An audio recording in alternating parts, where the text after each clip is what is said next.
Welcome to the NLP Talks podcast, bringing you inspirational stories along with a good dose of potentially life-changing NLP strategies. I'm Laura Evans, multi-award-winning NLP trainer, and I'm on a mission to help you unleash your potential in business and life. I'm so glad you're here. Pull up a chair, listen in, and let's get started on revealing more about this transformational NLP toolkit. Hey, how are you doing? I hope you are safe and well. Welcome to another episode of the NLP Talks podcast. Thank you so much for tuning in. I can't wait to reveal today's guest to you. I am, of course, Laura Evans, your host, and of course, the lead NLP trainer at Unleash Your Potential. Now, today, I can't wait to introduce to you Yasmin Neves. Now, Yasmin starts her story 10 years ago when she lost 10 stone. So she was a size 26 before and she lost the weight. And to many other people, she had it all. She'd lost 10 stone in weight. She had a husband that she loved, a house she loved living in, a load of disposable income. She was, achieving all her milestones in her career, but she was still not happy. So many of us can relate to the story of, well, when I lose the weight, I'll be happy. Or when I lose the weight, I'm going to get all of this stuff. And she wasn't happy.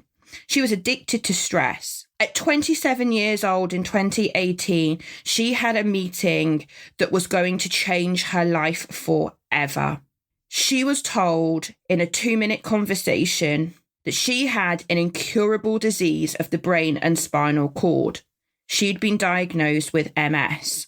She spent the next 2 years terrified, looking at Google, looking at all the worst case scenarios, and lived in fear, anxiety, and anger. She had a hole inside of her that she didn't know how to fill.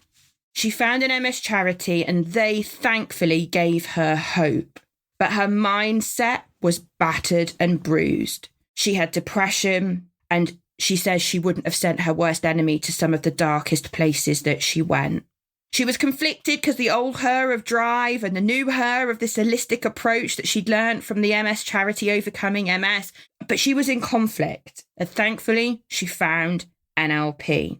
She absolutely believes in the mind-body connection, the power of our thoughts and their ability to change our body. She got rid of the feeling of shame and hatred that she had towards her body. And she went through the Master Practitioner program and learned an NLP technique that I train called the weight change paradigm. Now, in this episode, she's going to talk about how she now helps people through what she calls her weight change breakthrough. You see, the thing is, it's not about the weight. And if, like me and like Yaz back in the day, if you think it's about the weight and after you lose the weight, you're going to be happy, I hate to tell you, but you're going to be bitterly disappointed. The weight loss industry we discuss and how it is completely commercial in most instances and all about the money. And she's going to share with you how she's been working with one of her clients who most recently lost 12 inches in 1 month. She now loves herself and it's not about the weight.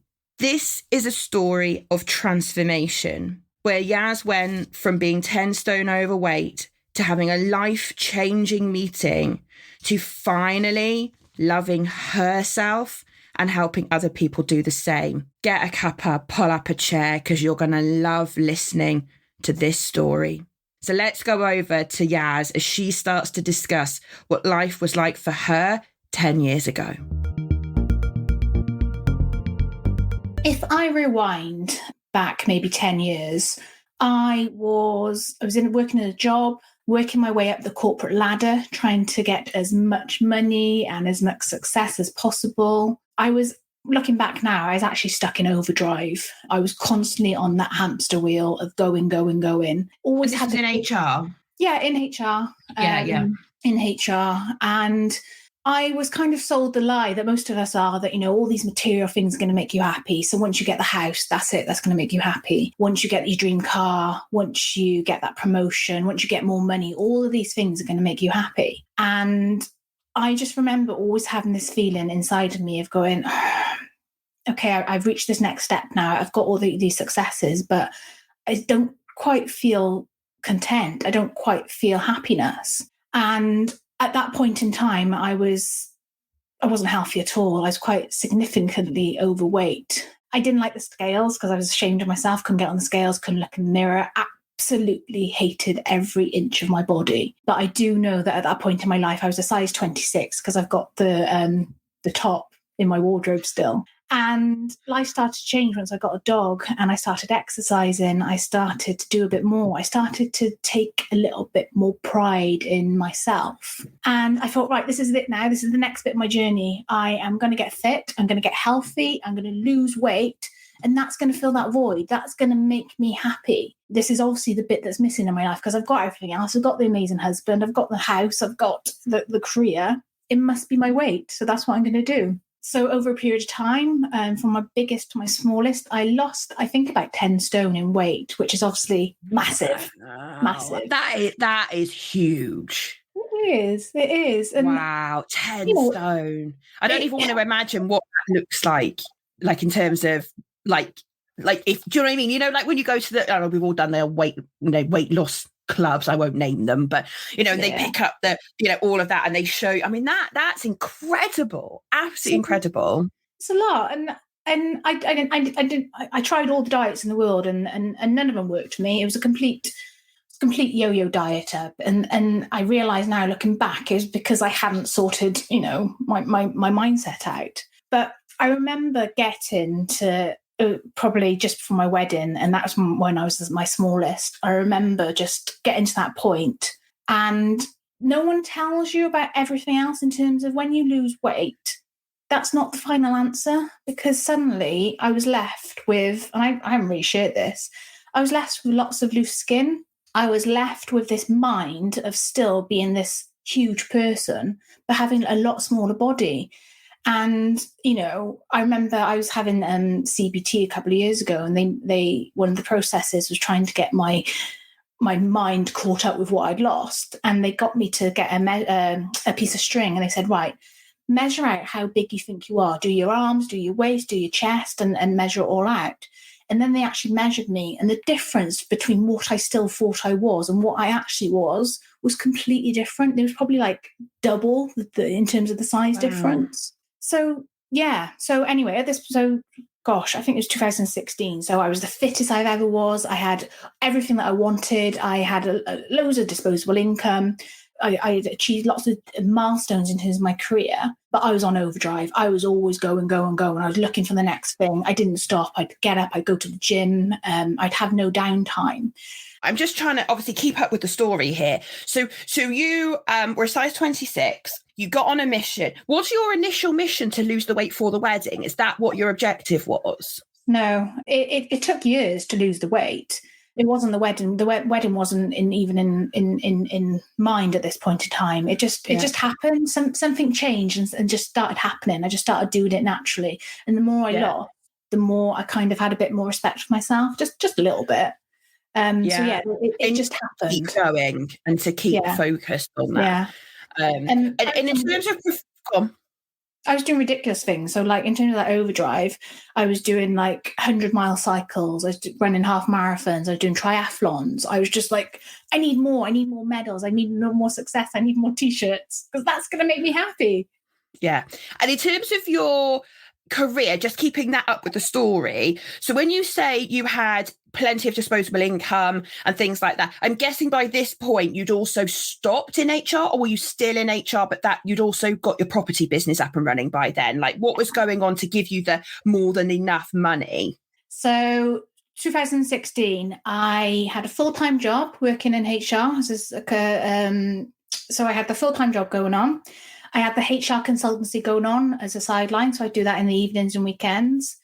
We just bought our first rental property, which it was run down, it needed work, so we were doing that. And we were planning for our wedding, and our wedding was, it was completely, we did it all ourselves. We did all the food, we did all the decorations, we did all the flowers, we did all the favours. I was applying for board member positions because I was like, I want to give something back now, I'm going to do this. And I was doing all the training as well. I was trying to get into my wedding dress. So I had a lot going on. A lot going on. A lot, yeah. Oh my goodness. So you're essentially got a full-time job, you're starting a property business, doing up properties, you're on a health and well-being kick for yourself. You know, you've started an HR consultancy that you're running on the weekends and in the evenings. Like, I'm just like, oh my goodness, how are you even still standing? Knowing as a small business owner, how much work all that takes. Like seriously, how did that happen?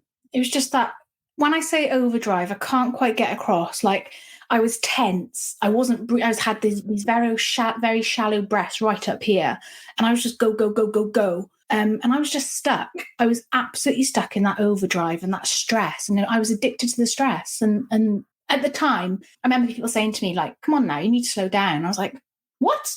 No, there's only 100 miles an hour and forwards, and that's where I'm going. But that, I paid the price. So yeah, go on then. So you got to this point of once I've got the house, once I've got the husband, once I've got the weight loss and all that, and then I'll be happy, right? Talk about, those of you who've done NLP, talk about a massive double bind, right? I can't be happy until, and then you got all these things, and then you were like, it's not making me happy. Yeah, I still had that big empty hole, and then I had a big wake-up call. So I woke up one day and I couldn't see properly. And I remember speaking to my husband and going, oh, my vision's not right. It's I can't see properly. And he was like, oh, don't worry about it, go to work. Because he was in the same pattern as me. And I was like, all right then. I think he drove me to work one day because it was that bad. So over a couple of days, my vision just slowly started to deteriorate to the point where I couldn't see the hand in front of my face.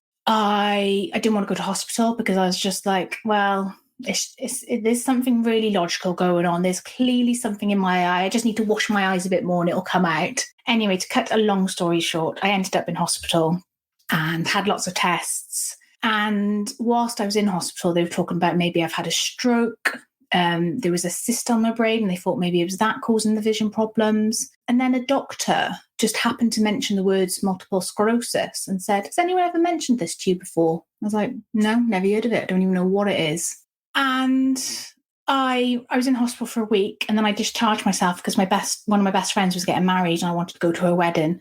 So I was like, well, I've got more important things to get on with in my life. Thank you very much. This is no problem. They gave me some steroids and they said it'll come back over the next couple of weeks, your vision. And I was like, fine, great. As long as it comes back, I don't care. I'm going to carry on. So I went straight back on the hamster wheel, going 100 miles an hour. Had this weird thing going on my sight, but it's like, oh, it's fine. I can cope with this. Had an MRI scan whilst I was in hospital, but I didn't get the results till about 4 months later on a follow-up appointment. And I went to the appointment and didn't think anything of it. Went in, sat down, and within 2 minutes, my life changed forever. And I don't say that lightly. I don't know why I'm getting emotional. I remember sitting there and the consultant brought up my scan and he said, you've got scars on your brain and the scars are signs of inflammation, signs of damage, and it's very likely that you've got MS.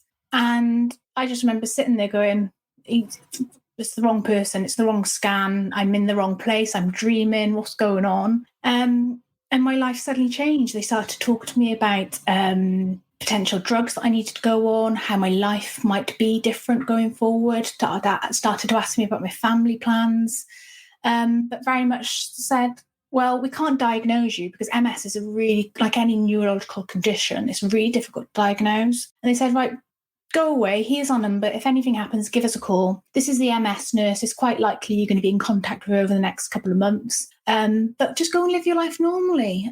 Go and enjoy yourself. Make the most of now. And don't think about it. But just let us know if anything else happens. Talk about freaking you out, telling you to go and live your life for now. How old were you out of interest? How old were you out of interest at this point? I was 27. 27. So 27, you got told just go and live your life and let us know if anything substantial changes. Yeah. Thanks. And I thought, what sort of changes? I don't know. I don't even know what this condition is. So I started Googling it, which is possibly one of the worst things I ever did. because all of the horror stories are online. And for those people that don't know, so MS is considered an incurable disease, which means that your brain is a disease of the brain and the spinal cord. It can impact every aspect of your body. It can impact your mind. It can impact your legs. It can impact basically every bit of your body, and it just takes years, and it just slowly attacks you to the point where, you know, people quite often end up bedridden. So that's where I thought my life was going. I just assumed that was my only option, because there was no cure for it. There's no magical pill, and there was no other option. I wasn't being told about anything else. So I spent then the next 2 years living in absolute fear, because I'd read all these horror stories, and I had pictured myself being, you know, bedridden. We were in the process of buying our dream house in the country, and it's great. It's listed. And I remember we had the planning officers out, and we were even asking them about installing a lift to get me upstairs, because one day that's potentially what I'm going to need. And yeah, so I spent 2 years in fear, stress, anxiety, anger, depression, all those negative emotions. And slowly and surely, my body paid the price. So it started with the vision problems. Then I was getting numbness, and I was falling over, and I was getting clumsy. I had bladder issues. God, loads. I couldn't breathe at times because I was getting, you know, tight pains on my chest. So yeah, I made myself ill, because now I know, because they said don't think about it. And obviously our minds don't process negative words. All I did was think about it. I thought about it for every single moment, every single day. And that stress made me severely ill. Really. What a great example of how important your language is. Yeah. As you know, and again, if someone's watching this video that's not trained in NLP, when Yaz talks about, you know, the mind goes and process negatives, what we basically mean is when she was told, don't think about it, the mind can't process the word don't. So what the consultant was actually telling Yaz unconsciously was to think about it. And, you know, the power of what we say and those words, you know, like the phrase you've just, you know, go and live your life, you know, like what? Like, yeah. So if I just, before we go into the next part of your story, so just to kind of recap. So you had all the weight, you lost the weight, you thought that was going to make you happy. You thought getting the house would make you happy. You thought, you know, being in overdrive would make you happy. You then have this health, what would you describe it? Health incident, health problem, episode, whatever you want to call it, episode. Yeah. So you have this health episode where you're then basically being told, go and live your life. But you've got an incurable disease, and in 2 minutes, your life changed forever. So you thought that losing the weight was going to make you happy. Then you get told you've got an incurable disease. I mean, like, I can't even begin to understand what that must have done for your mental health and mindset in that moment. I mean, like you very casually there said, oh, you know, I suffer with depression and my mindset wasn't that great. But I'm guessing it was really quite significant, the issue. It was very dark. It was, I over my lifetime, there have been periods where I suffered with depression, but the place I went to was a place that I would never wish my worst enemy to go. So when I got diagnosed 2 years later, got the diagnosis in 2018, and like I do, we just carried on with our plans. So I remember we were in the process of buying where we are now, and someone said to me, so I'm assuming you're not going to do that anymore. You're going to stay where you are. And I was like, no, this is not going to stop me. So I got diagnosed. 2 weeks later, I handed my notice in at my full-time job. We bought this place, and people that know, it's not standard. I mean, it needed a lot of work. It had no road here. It had no utilities. So we had to renovate it before we could move in. So I handed my notice in. Just for if listen to this podcast, because there's a lot of people going to hear this, Yaz, that don't know you. So, you know, Yaz, I've never been, right? And I'm coming because I need to come and see the ducks. But anyway, and the goats and all the other animals you've got. So Yaz lives, as she said at the very beginning, on a small holding. And that doesn't do it justice either. She is in the most beautiful part of Wales, the Brecon Beacons. If you're an international listener, go and Google the Brecon Beacons here in the UK.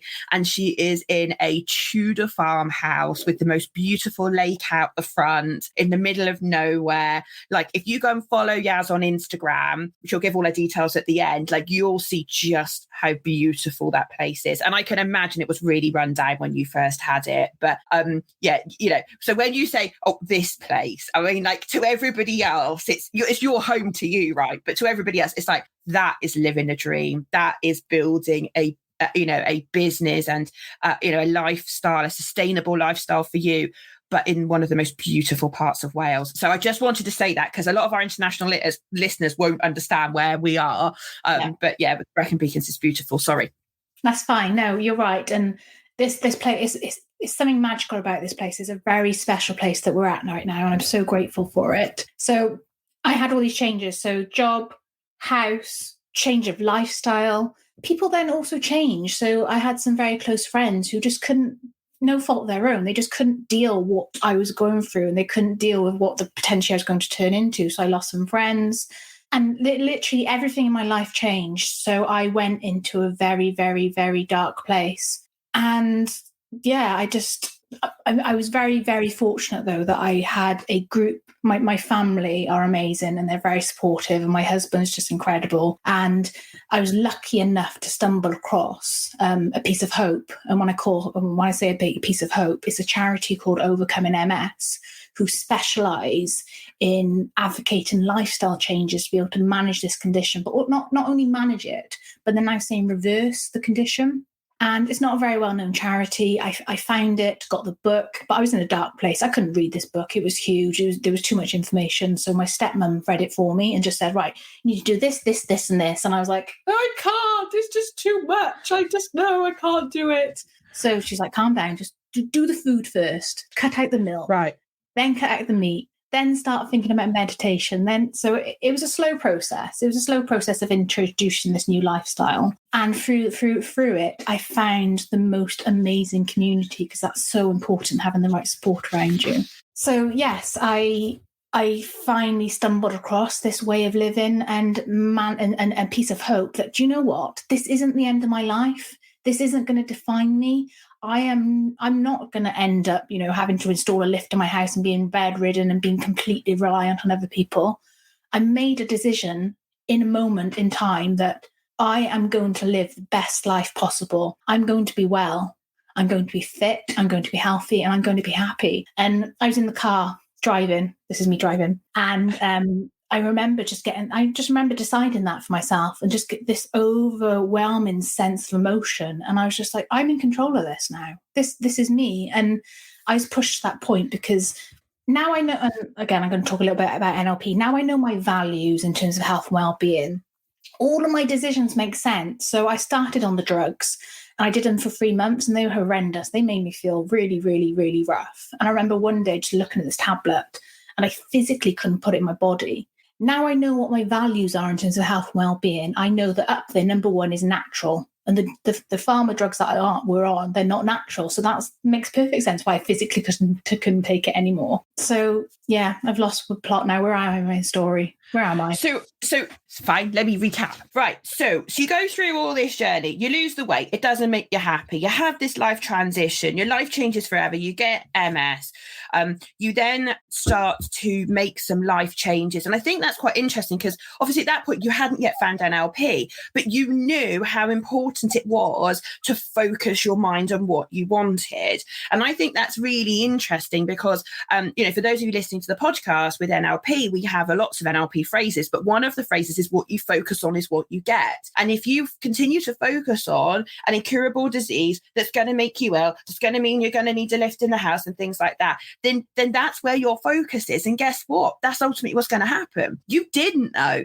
You did the other thing. You put your focus in that moment. You decided to put your focus on being fit, being healthy, and taking action that supported you to move in that direction. And that was a brilliant place to start, like you say, with making lifestyle changes like your food, like your meditation and things like that. So like that totally makes sense. So once you'd gone through all of that, what happened to your mindset? Because I'm guessing there was still a bit of a black hole. And I'm guessing that's where maybe our paths first crossed. Yes. So I had then these two worlds colliding. So I had the old me of this overdrive, need to do everything, and then this new me of the more holistic approach of the diet, the exercise, and they were a little bit like this. So they were working, but then they weren't whole, they weren't complete, they weren't working perfectly, they weren't synchronized.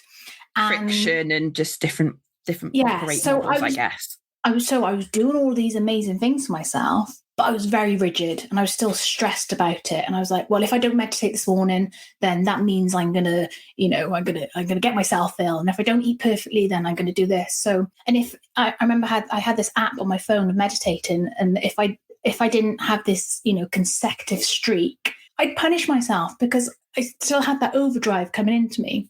Then I knew about NLP, and I can't tell you how or why or when I first heard about it. It was just always on my radar. It was always something one of these things I wanted to do. And it was when I put my mind to something, I just do it. So I remember sitting on my desk working one day, and something popped into my head, and I was always drilled in by a previous manager that I was a terrible communicator. And so you must have popped up on my Facebook, and it was something about communication. I was like, I'm going to book on it because that's going to help me with my communication. And that's the only reason I did it. I was like, I'm going to book NLP because I want to be better at my job. I want to be better at communicating.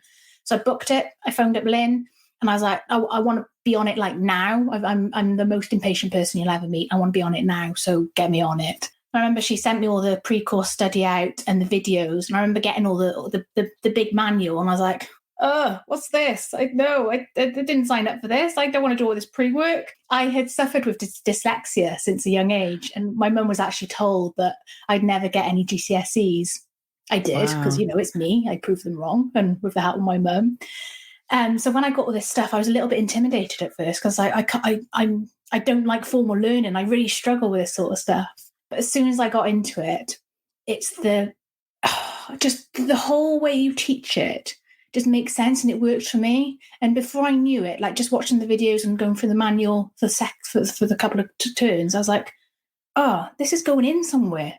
I'm recording all this information. I've never learned like this, and that learning has never been this easy. What's going on? And I can't remember if it was a video or if it was in the manual. There was something in there about we all have access. We've all got the ability to access the blueprint for perfect health. I remember stumbling across that quite early on. I was like, this is why I'm here. This is why I'm here. This is what I'm all about. I love the mind-body connection. I was like, okay, great. And I came on your course, and it was nothing. I had no idea what I was signing up for. I remember being like day 3 in the classroom going, what is this weird stuff? What's going on? What am I doing here?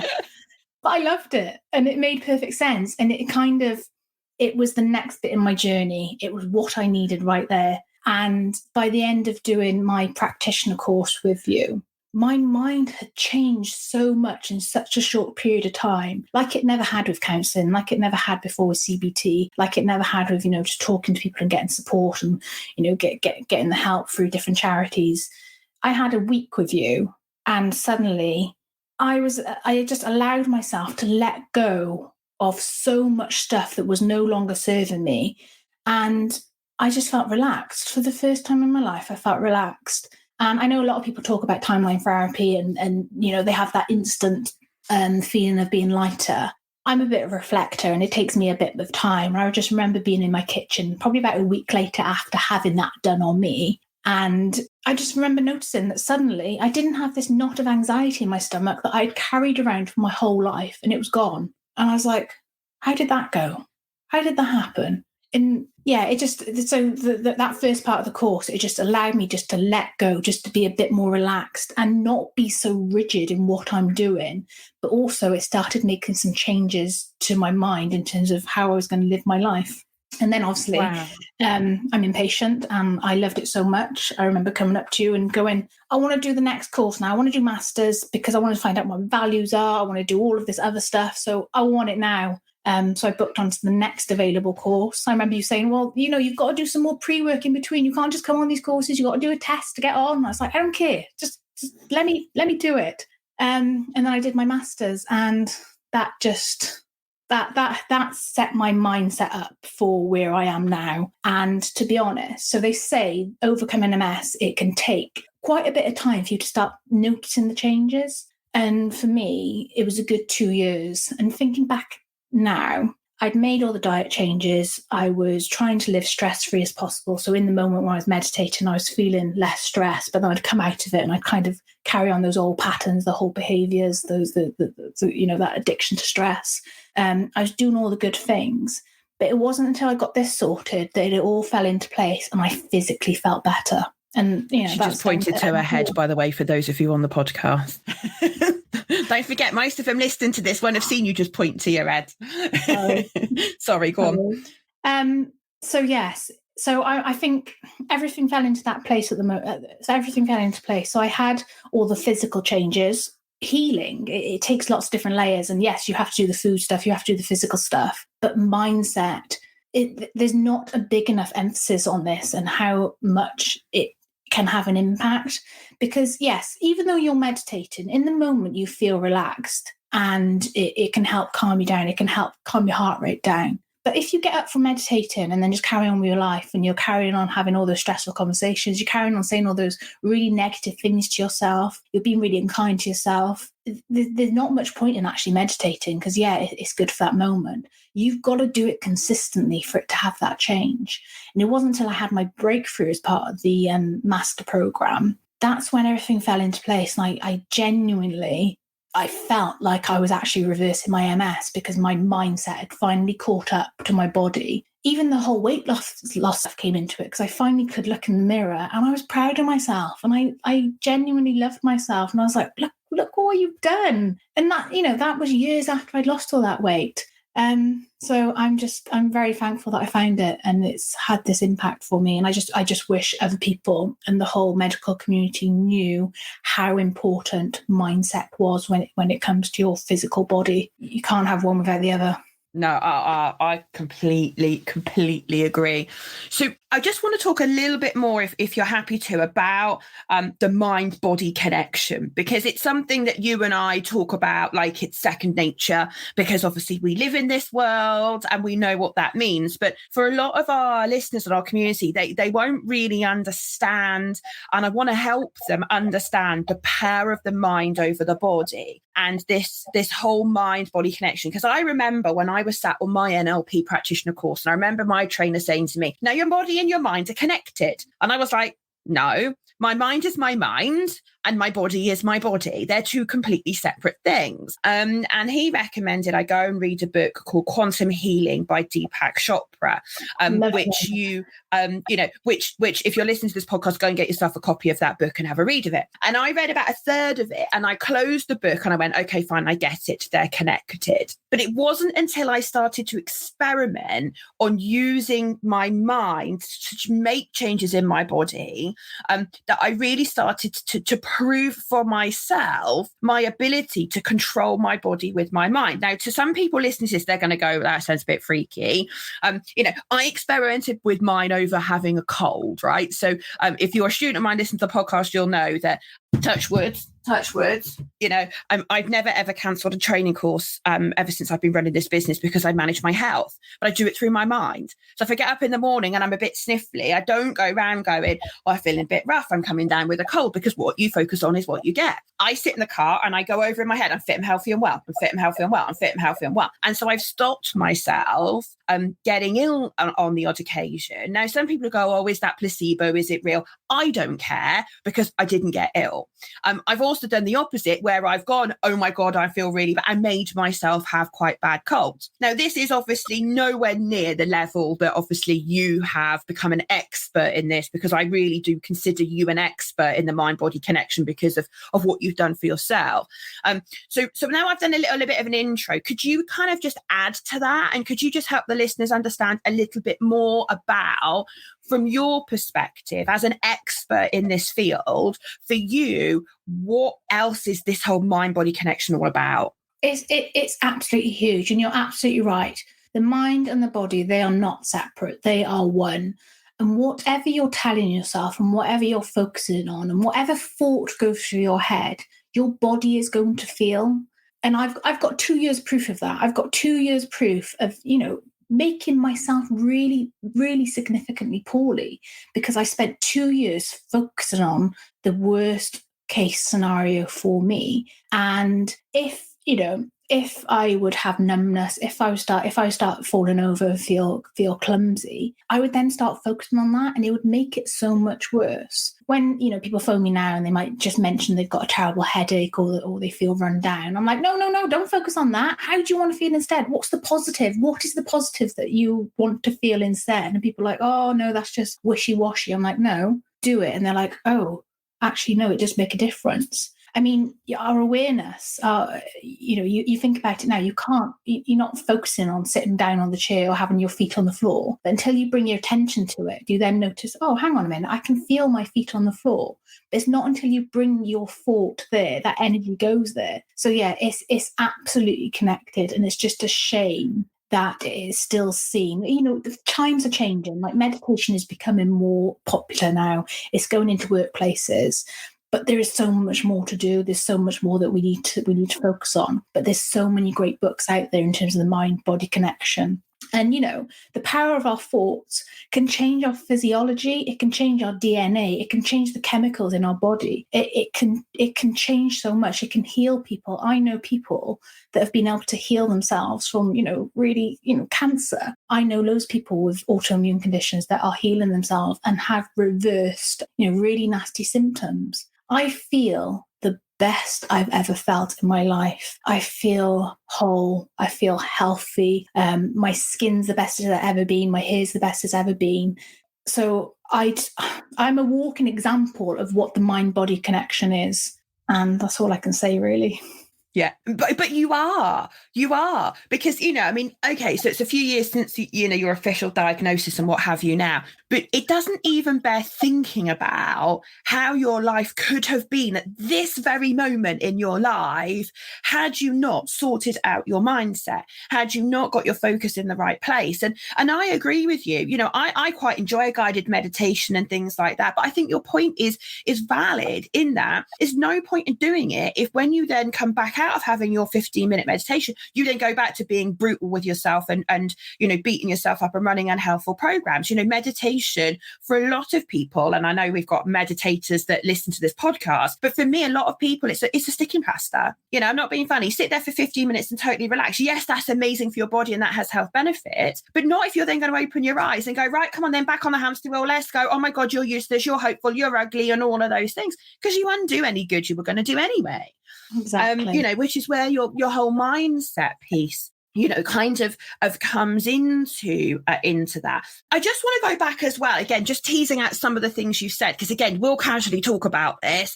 Now, you talked earlier about your values and how important they have been to your transformation. And you very casually talked about just now how natural is number one in the context of your health and well-being. And therefore, it would now explain why you struggled to take the pharmaceutical drugs that had been prescribed, because that went against your values. It didn't fit with that. And for people listening, so your values are what are important to you. They're therefore what you focus on. They therefore are what motivate you, and they're therefore what you spend time on. And most of us can relate to working in an organization where our values were misaligned, or in a relationship where we didn't have the same values and all of those things. But, and that's frustrating and that's difficult, but that's not a patch on unaligned values and health and well-being. When you're being told to put these pharmaceutical drugs in your body, and I'm not saying they don't work for everybody, no. I get that, but for you, it went against everything that you believed of what was important to you, and therefore you didn't want to take them. And actually, you've gone down a much more holistic. And I know you've got various therapists you work with, and and they've helped you get off those drugs and all of those. And by the way, if you're listening, I'm seeing her as well, because Jazz was like, you need to go and see this lady. She is amazing, and she is amazing. And that's a whole other podcast. Maybe we should do one on that, actually. Anyway, different podcast. But there's that values conflict that you had to deal with. And it's exhausting. It is exhausting being expected by other people to live in a way that's unaligned to your values, do things to your body, in your case, which are unaligned to your, like that drains your energy, it distracts you, it frustrates you, it makes you angry.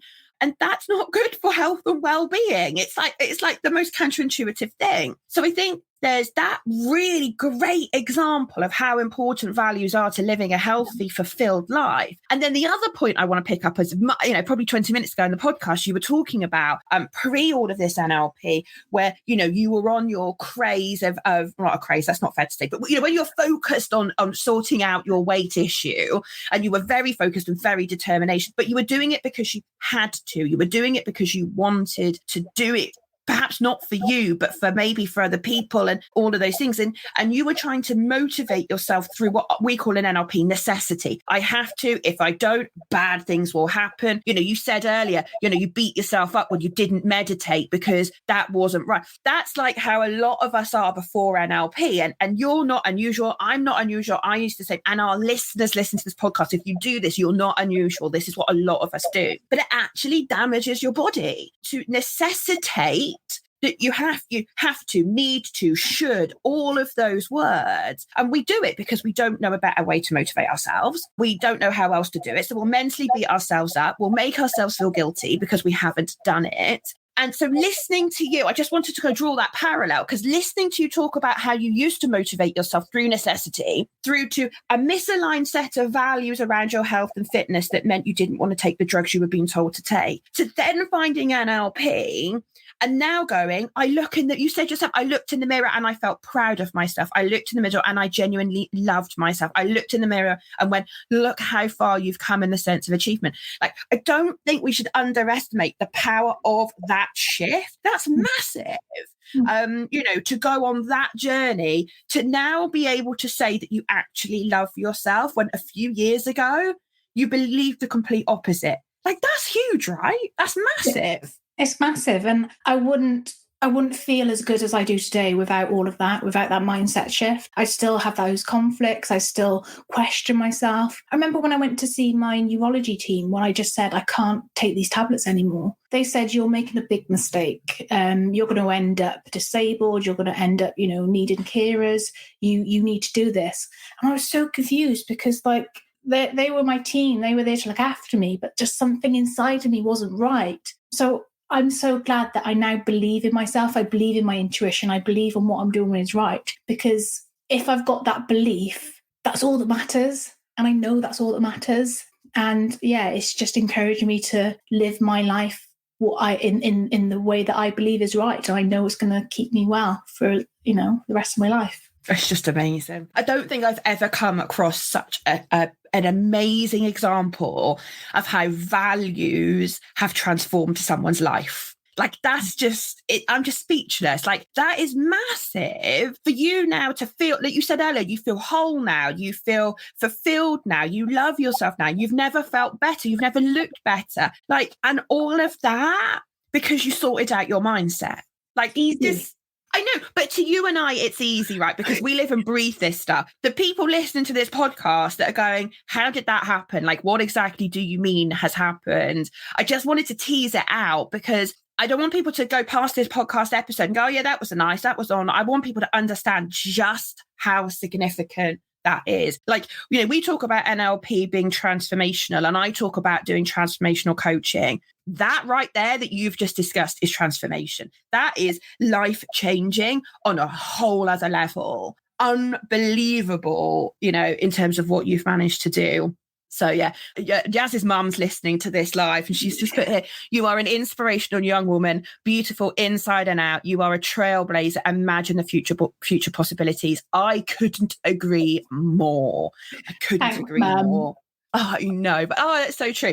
So thank you so much for sharing your story with us, because I know there's elements of that story that you haven't publicly shared previously, and I'm hugely privileged that you were able to do that for the benefit of our listeners. I want to move on and talk about what you're doing now to help other people. So I know that you've got these various different businesses. So you're still very much an HR consultant. You've still very much got a property business. And, you're building up now this well-being and health business to go alongside of it.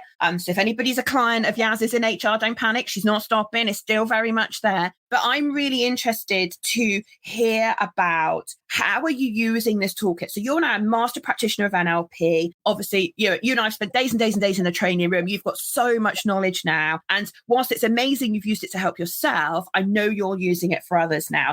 So like, tell us a bit more, like, how are you using the toolkit to help other people with health and well-being? So once I completed the course, I took a bit of time to reflect and go, right, I've got all these amazing tools now. What do I want to do with it? And it just goes to show the difference this stuff makes. So before, I would have come straight out of your course, straight out of my master's, and I would have gone boom, boom, boom, boom, boom. I need to do it. But I actually paused and I took some time for myself and I reflected, and that's a very different side of me. I allowed myself to do that, which is amazing in itself. Yeah, amazing. And then a couple of weeks, maybe 2 months ago, I just put a post on my personal Instagram page, just saying, do you know what? I want to start helping people with their health, their fitness, specifically around weight loss. If there's anyone out there who trusts me, knows my story, wants to help me develop a program, let me know.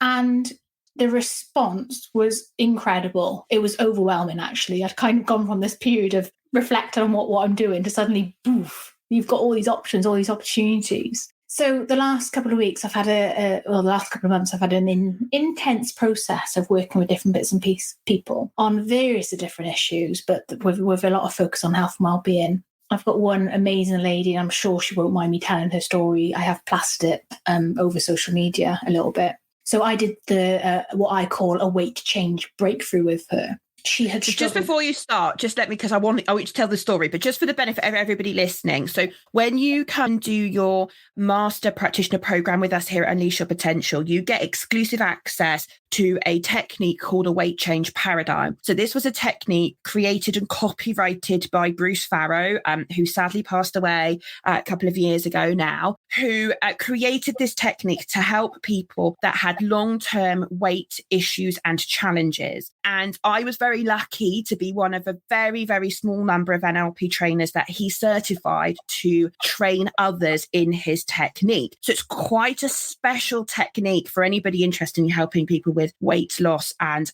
well-being. And I always say to all our students on the course, you don't have to call it weight change paradigm. You can call it whatever you like. But it is a very, very effective process at helping people with sustainable changes and improvements in health and well-being around weight loss. And obviously, Yaz, you've renamed it the Weight Change Breakthrough, which is amazing. I think it's a great title for it. But I just wanted to explain that before you went into the story, because I can't wait to hear this story, because I know you've been working with this lady and I want to hear what happens. So back to you. So I've worked with a couple of people, but it's still very early days. But this one particular lady, she sticks on my mind. She had spent not her whole life, from probably about her 20s, she has slowly started to put on weight. She'd had her own significant health challenges. She'd been in hospital for a period of time, and she just got to a point where, well, I'm going to start another diet on Monday. Anyway, And how old is she now? Just to give a scale for how many years ago that was, because I'm guessing she's probably not 30. No, she's 50. She just celebrated her 50th birthday. So 30 years ago, she started with this. Okay.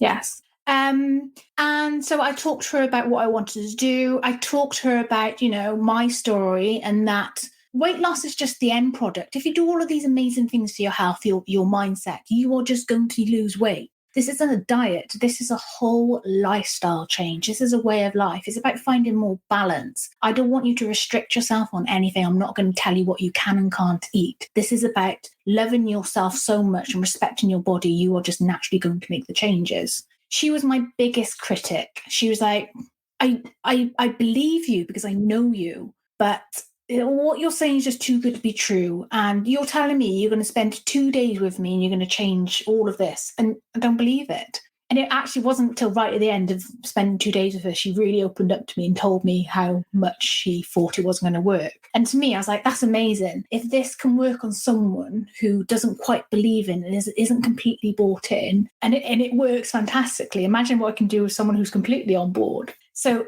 anyway, this woman's amazing. She came to me.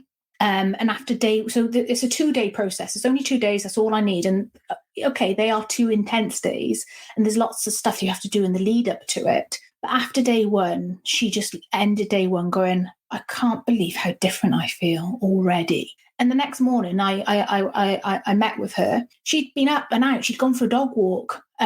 she was like, I never do this, but something just drove me. And she started suddenly making better choices in terms of what she was eating, what she was putting into her body. And then after 2 days, she was just blown away. She was just like, I cannot believe the changes that I've had in terms of what I think about myself. I've spent my whole life putting myself down. And now suddenly she's not going to do that anymore. That's just not her. That she didn't recognize that old version of herself.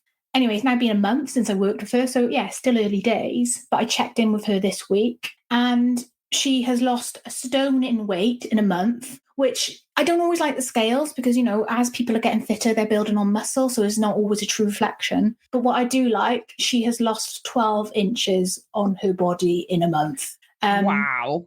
But not just that. She's kind of jumped to the end point. So, we're told that when you lose weight, you're going to be happy. She's happy now. She loves herself now. And then the rest is just going to come. How amazing is that? You haven't got to wait. It's just amazing. And that's the point. And this was always Bruce's argument when he created this technique, which is you can feel happy now. You can feel love now. You can feel fulfilled now. Don't tie how you feel to an end point, which is, I won't feel it until I've lost 3 stone. I won't feel it until, in your case, I've lost 10 stone. I won't feel it because you can feel any way you want to feel now.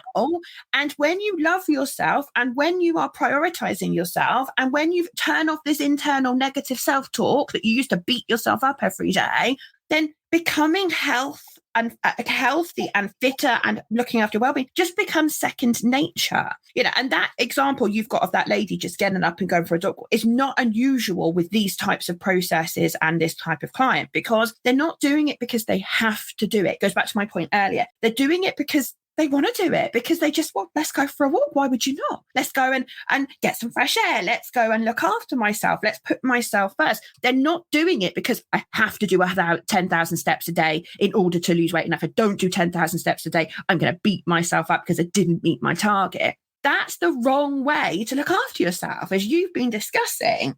Actually, this lady's doing it because she wants to do it, because it's natural for her to do it. And I think that's one of the things, like the unconscious mind, again, on the Prac course, we talk about the fact your unconscious mind is in control of your behavior. And this is why the weight loss industry does not work. And by the way, if you listen to this podcast, they know it. They know it because it's a really good recurring business model. It makes their money for you not to know this, right? So I'm sorry, weight loss industry, I'm about to bust the myth, right? So they know full well that what they do will not work. They know full well. Because there is only so long that you can get your conscious mind, your logical thinking mind, to make yourself do something. I must go to the gym. I must go to the gym. I must go to the gym. Mustn't eat the cake. Must eat the fruit and veg. Mustn't eat the cake. And that's how most people attempt to lose weight. And so what happens is, for a period of time, you can tell yourself what to do. And then after a while, the wheels of the wagon start to wobble a little bit, and then they start to fall off. And then you've got your Battenberg back in the shopping trolley, or you've got your chocolate, whatever. And it's, but it's only one, it doesn't matter. Or I don't go to the gym today. It's all right, go tomorrow. And all of a sudden, your behavior starts to change, and you don't notice it at first. At first, you do not notice it until one day you're sat down stuffing your face with a load of cakes and whatever. And then you think, oh, well, that's it. Diet's over then. And that's when then people realize. And this is why the weight loss industry doesn't work, because then, of course, all of the branded weight loss companies that are out there go, well, that's all right, because once the person realizes they've fallen off the wagon, they'll come back and they'll pay us a membership fee again. And then for a while, their conscious mind will help them make some progress until they fall off the wagon again. And I'm on my soapbox. I'm sorry, I'm ranting. I'm really sorry, but I get so passionate about this because the weight loss industry is awful. It is awful because they play on the fact they know they're not fixing the underlying issue. Whereas with the processes that we use to help people, when you change the mindset first, then the rest follows. I remember Bruce always saying when he used to train this technique, right, someone's overweight, that's due to the fact there's too many calories going in their body and they're not expending enough, right? That's quite simple. But eating is a behavior is controlled by the unconscious mind. So therefore, unless you make changes at the unconscious level, you won't fix the problem that someone is overweight, that someone doesn't feel healthy. And if we're all really honest, and Bruce used to say this too, it's not about the weight. It's not about the weight. It's not even about the dress size for us ladies. It really isn't. It's about how we want to feel. It's about how we want to get up and dust ourselves off in the morning and look in the mirror and love ourselves and care for ourselves and feel fulfilled and feel whole. We're chasing a feeling. But most people go, yeah, but if I lose the weight, then I'm going to feel it. No, that's not how we do it. And, and this woman that you're working with is living proof of that. I'm going to stop ranting because I'm going to fall off my chair if I'm not careful. But I get so angry about the weight loss industry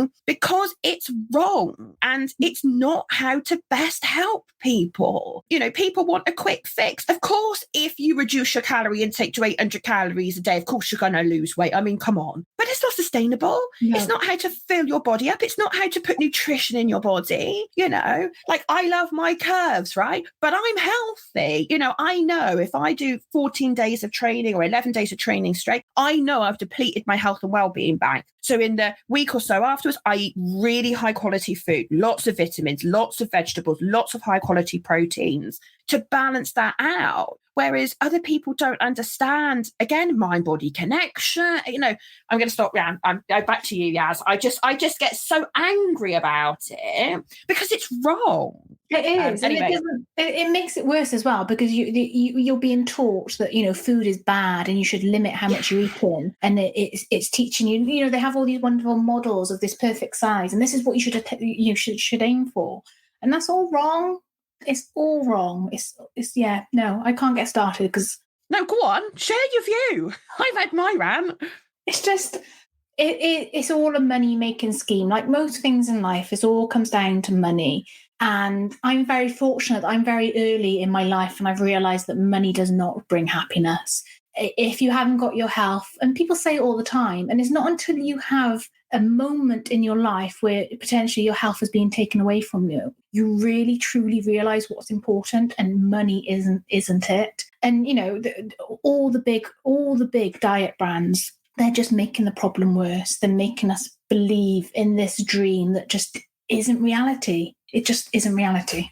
No, it's really not. And, don't get me started on the whole business of all these shakes that people, eat. And, honestly, I just, it just winds me up. It winds me up. But I'm so glad you are on a mission to change that. There's another way. There is. There's another way. Exactly. And I just want people to know that. I want people to know that the weight loss industry is set up to make money. And actually, what do you really want? What you really want is to love yourself, to feel fulfilled, to feel amazing. And part of that then enables you to be, because to me, as you started off saying at the very beginning, to me, it's not about weight loss, about being well. And it's about what being well means to each of us as individuals. And being well for me is physical and mental being well. And it's how we go about doing that. And the whole weight loss stuff is and again, a huge example of the mind-body connection. Massive, because people go, oh, well, just like deplete the body of all its fat and all of that stuff. And that will sort me out. And it doesn't. It really doesn't. I can't wait to hear how this lady continues to improve her health and well-being. And I tell you what, we might have to get you back on the next series of the podcast to give everybody an update. So it'll be next year sometime. But yeah, it's massive. It's massive. Now, obviously, I know you've worked with a few people, and I know obviously some other people are at different points in the process, but like sitting there, taking someone through that process, like just give everybody a bit of a glimpse as to what it was like for you sat opposite someone like that, helping them. So every one of my business is all about making a difference and helping people, whether it's them finding their dream home, whether it's them, getting a job within the HR, but you're never really making a massive difference. And I remember doing the first lady, someone different, and just getting to the end of the day and just her being so full of gratitude because we started with the weight loss with her, but actually there were so many other issues that we had to deal with first. And the weight loss is just going to be a byproduct of everything else. And I just remember getting to the end of the day and just seeing, I say all the time, people change in front of my eyes. And I don't say that lightly. They actually change in front of my eyes. Their eyes start glistening, their skin tone changes, they change their posture. And it just feels amazing. It just feels like I'm finally doing some good in the world. I'm actually making a difference. And I absolutely love it. It just fills me with purpose. It just helps this whole feeling of being content. I kind of know what I'm here for now. I know what I'm supposed to be doing, and I love it. I want to help everyone. It's not. So what are the plans? Obviously, I know you're going to keep doing your HR stuff and you're going to keep doing your property stuff and things like that. But with this particular part of your business around health and well-being, like, do you have plans for the future? Like, what is you thinking? Good question. I've been very lucky with all my businesses. They've all grown very organically, and I've been very lucky. Opportunities just come my way. It's the same with the coaching now. Opportunities are coming my way and I'm just saying yes, and I'm taking them. So I'm very much just going to see where life takes me, see what happens. Obviously, I'm very fortunate that I live in such a special place. So whether I do something here in terms of retreats, whether I do something somewhere else, honestly, the answer is I don't know. I'm just enjoying the journey, and that's what it's all about.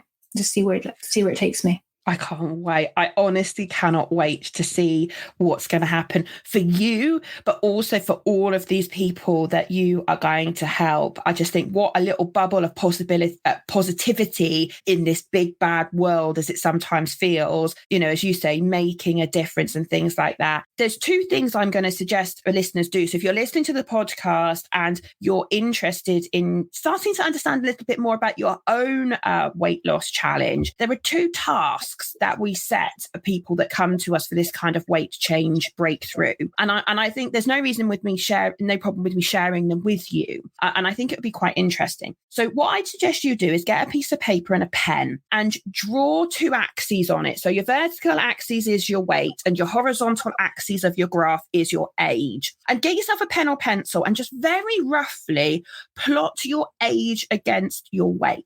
So at what age did you have your big peaks? When did you lose a bit? When did you get a peak? When did you lose? Just very easily do that. Then look along the bottom line of the axis of your graph, and where your weight ballooned, work out what age were you? And ask yourself the question, what was going on in my life at that time? And I bet you there was what we call in NLP a significant emotional event. So mine was to do with a very messy breakup with my parents when I was quite small. My mum has been very ill since I was young. Then there was another peak when my first serious boyfriend cheated on me, and I found out on New Year's Eve one night that had happened. And actually, it wasn't until I did the weight versus age diagram that I actually realized that my weight issue was to do with mindset and emotions and significant emotional events. I think that's an interesting exercise for listeners to do. The other thing that I would suggest you also do if you want to start to make some progress in this area is start to keep a diary of what you're eating. Now, I am not a nutritionalist. I'm not qualified to give you advice about what you eat,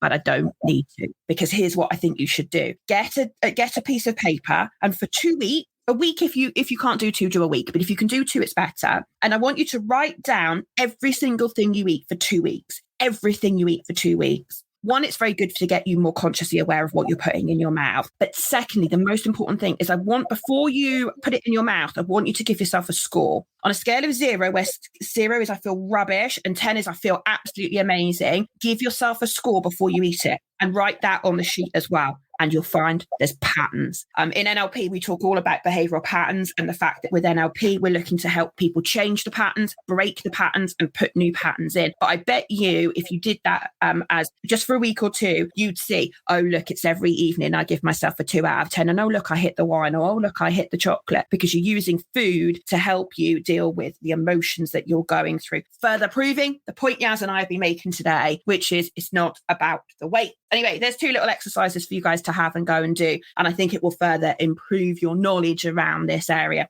Yes, I could sit here all day and talk to you. I love you. You know that. I think you're amazing. And, it's a huge privilege for me to do these podcast episodes, as I've said many times on this show before, because I don't get to hear the backstory. Because NLP is content free, in order to help you, I don't need to know your story. And actually, it's lovely to be able to sit here and actually hear it and go, oh, wow. Oh, okay. And it makes sense and all of those things. And to see where you are now now and the life you're living and just how much you love your life. And I just love it. You know, I remember you when you came in on your practitioner course, and Yaz is one of our coaching assistants for someone, you know, anybody that's listening to the podcast. She comes back in and helps the next groups going through. And to just see you walk in on those mornings when you come in to help and to know how far you've come, I'm just so proud of you. And I know everybody else is that knows you. And I hope you know it too. I do now. I didn't before. Absolutely. Now, yes, there's going to be people that have going to listen to this podcast who want a bit more of you. So they want to learn more from you. They maybe want to reach out to you. Maybe they've got questions, or maybe they're interested in talking to you about the weight change breakthrough that you run. What is the best way for listeners to get hold of you if they'd like to get hold of you? Probably social media. So on my list of things is to build a website, but it'll come in time. So yeah, Instagram at The Real Yasmin Nevs, I think. It's not good. I'm sure you'll put it on your show notes or on Facebook. You can just find me, just reach out.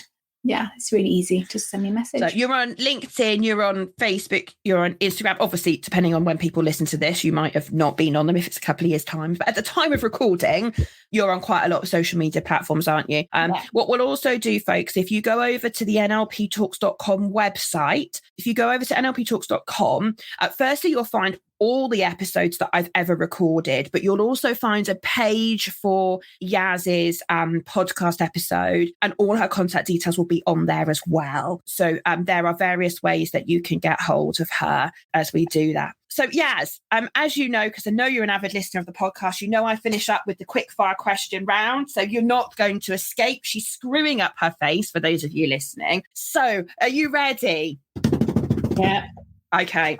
So if you could give your 18-year-old self a piece of advice, what would you tell yourself? I probably wouldn't waste my breath because you wouldn't have listened.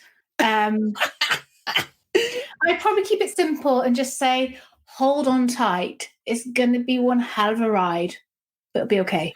I love it. I love it. I love it. If you could give our listeners today one pearl of your wisdom from your experience in your life today, like what would be your pearl of wisdom, a saying or just a little nugget? Invest in your mind.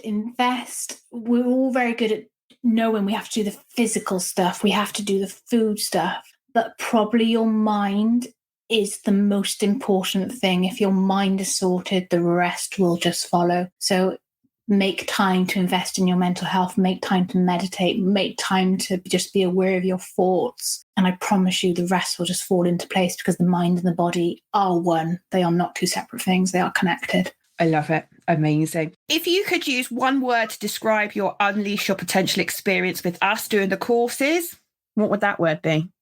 Enlightening. You just get to learn so much about people. You get to learn so much about yourself, and it changes your perception on life. And who doesn't want that? It's pretty cool. It is pretty cool. It is pretty cool. Well, thank you so much for joining me on the show. I really appreciate you giving us your time and being so open to share your journey. I know there is a huge amount of love for you in our community. I love you. I think you're an amazing woman. I cannot wait to continue to cheer you along from the sidelines.